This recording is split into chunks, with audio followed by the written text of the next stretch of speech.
This is not lunch, but this is Ita!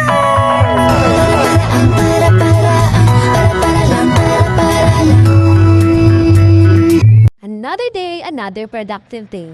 Around 6 p.m. kay gipupaw na ko ni tatay para magtigang.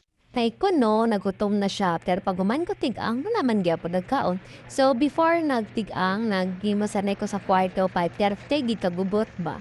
Tapos pagwas ko is nagkuha na lang pud ko sa mga lago kay para ibutang sa amon nga mga laguan. Habang ginasunod ko ang tinigang, gimos ko na lang pud ang mga higko namon nga mga pinggan kay para maugasan na. Ako lang ba nga kapag ginasunod ko ang tinigang, ginasabay ko mga pinggan kay para pag maluto na pud tinigang, humanapod ko gas pinggan.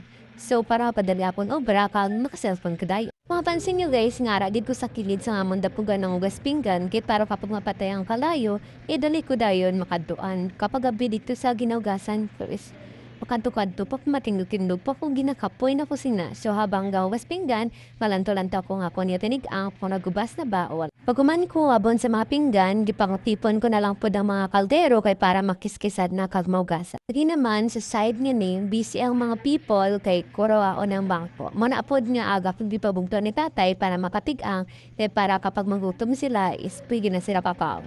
Inasa para sa para nila guys kay kurawaon siya around 1 p.m.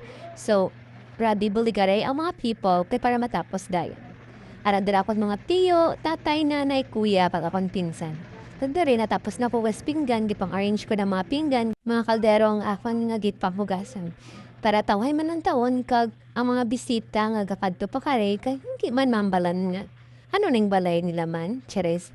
Tapos dara guys, nang nilhig na lang ko dayon, kay dam umandare ko maside mon. Tay sila nanay kag tatay busy sila dito sa piya kay ginasa para sa pargad ang bangko tay kwaon na around 11 or nila adjust sila at 1 p.m. kay di nila makay at 11. So pag panilig dira is ni haboy ko dalam dayon. Anon ko natutdan ko dira nasulog pang balay.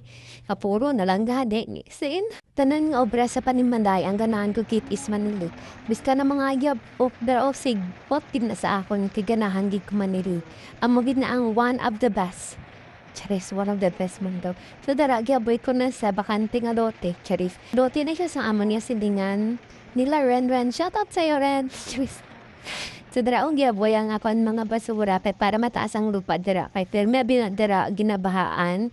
Kay taram na siya dira dati. So, subok hindi na. Tayo ginabuyan ganon basura. So, nagtaas na ganang lupa dira. Kapag mapulan, hindi na siya kinabaha. So, ditong pukuan darang basura. Kay dira ko po dinatot dan. So, dari nga site is, nagabot na ko, labog my life, sa rin siya sa eskwelahan, kag kinagchika niya sa kon, kung ano tabo siya sa eskwelahan. So, po niya sa kon, wala daw siya klase at 7, nakisit-in daw siya sa iyang old classmate. So, nagsalas ko gamay. Nagsalas siya gamay. So, dara, is kinagchika niya, chika lang kami, wala galuto ko sa amon yung sudan. So, ang sudan naman is beef love pag itlog. Si kuya naman is magluto daw siya sa isda nga sinabawan kay tertilo ka malamon yung sudan. So, magluto siya sinabawan. So, dara, nagaluto-luto ko siya. Ang putano ni ginaisip ko, diba? Si babae, babae. Kirat ka, guys. Grabe na siya ka, green flag daw, avocado na siya. Pagpitik sa gamot, gakaon na kami. Tay gutom na gidaw sila tatay, gainabang galuto ko sa nga partikol na siya dara. So dari pagkita ko na lang anay ang mga kitapang buhat nga bangko, 5 kasi tangamon i-deliver. So iniya na isipak kung pila ang mabayad. Hana, abang ginahuluman ko ang akong bungok, dibulikan ko na lang si tatay Lakis. Kaya mapabulito siya, kaya para dali daw matapos. So dari lang anay, bye-bye!